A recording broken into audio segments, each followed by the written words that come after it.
Obsidian might have just shocked everyone with The Outer Worlds 2. Expectations were mixed, and a lot of players had doubts after the first game. But I got hands-on time with the demo at Gamescom, and after spending hours digging into character creation, gameplay, and story beats, I can honestly say, this game feels different. Not perfect, but different in ways that matter. And if you're on the fence about it, what I found might surprise you. Before we dive in, if you enjoy raw, no-nonsense impressions of the latest RPGs, make sure to hit that subscribe button. It helps a lot, and we've got more previews coming, including Bloodlines 2, which you're not going to want to miss. Obsidian's reputation and the hype problem. Let's start with context. Obsidian has a reputation for making good games. Often 8 out of 10 style releases that are solid, but not groundbreaking. Fans hold them to a higher standard, especially after RPG giants like Baldur's Gate 3 raised expectations for the entire genre. The first Outer Worlds was fun, but also safe.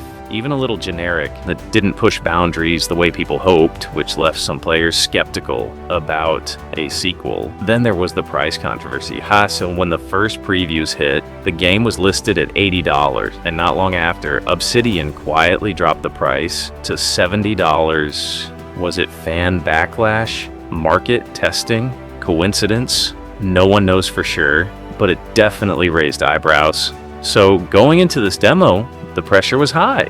The Outer Worlds 2 needed to prove it wasn't just more of the same. A jump in production value. One of the first things that stood out is the jump in presentation. The demo opens with pre-rendered cutscenes that look clean and cinematic, something the first game never had. Right away, it feels closer to a title than the AA label that followed the original. The UI has been reworked, visuals are sharper, and the overall polish is clear. It's still very much the Outer Worlds, but this time with a sense of ambition. Instead of feeling like a budget RPG trying to imitate Fallout, it feels like Obsidian is pushing for something more complete and immersive. Character creation, the real highlight, but the real standout. Character creation, this is where the Fallout DNA truly shines through. You start with appearance, which is flexible but not overwhelming. It's not the deepest creator ever, but it lets you tweak enough to feel unique. And yes, even in a first-person game, you'll see your character in cutscenes, so appearance does matter. Then come backgrounds. 6 different starting histories that don't just flavor your character, but change how the world reacts to you. Dialogue options shift. Events can play out differently, and those small ripples add up to a real sense of identity. Traits are where things get interesting. You can pick from around a dozen meaningful perks, each of which changes your playstyle. Want faster sneaking, higher crit chance, better negotiation? It's all here. And if you're greedy, you can take on a negative trait in exchange for stacking an extra bonus. Maybe you'll tank your faction reputation, or maybe you'll lose access to certain skills, but in return, you get a second big perk. It's risky, and it makes character creation feel like a game within the game. Finally, you choose 2 tagged skills from a list of about 15. These start stronger and grow faster than the rest, similar to the old Fallout system. What's cool is that no skill feels like a waste. Even dialogue-heavy builds get combat bonuses, like dealing more damage against human enemies. It encourages creativity instead of funneling players into obvious choices. All of this makes character creation surprisingly tough. I found myself stuck just weighing options for ages, and that's always a good sign in an RPG. If the first 30 minutes make you agonize over builds, it usually means the rest of the game will reward replayability, skills, and progression mystery. That said, progression is still, a little mysterious. Attributes like strength or intelligence are gone, so everything revolves around skills and traits. In the demo, leveling wasn't available, which means Obsidian is either still tuning it or deliberately holding it back. My best guess, you'll gain a set number of skill points per level, maybe increasing over time. but the absence of attribute points forces you to commit more heavily to specific builds. It's streamlined, but also focused, something that could make each character feel distinct in ways the first game didn't. Gameplay, freedom returns. After creation, the demo drops you into an infiltration mission that takes about 30 minutes. And this is where Outer Worlds 2 reminded me why I like the first game, despite its flaws. You can tackle objectives in multiple ways: sneak, shoot, or talk your way through. It's not open-ended in the same way as a massive RPG, but the options are wide enough that no two players will have the exact same run. That freedom, paired with the humor baked into every corner of dialogue, makes the experience feel light, but still rewarding.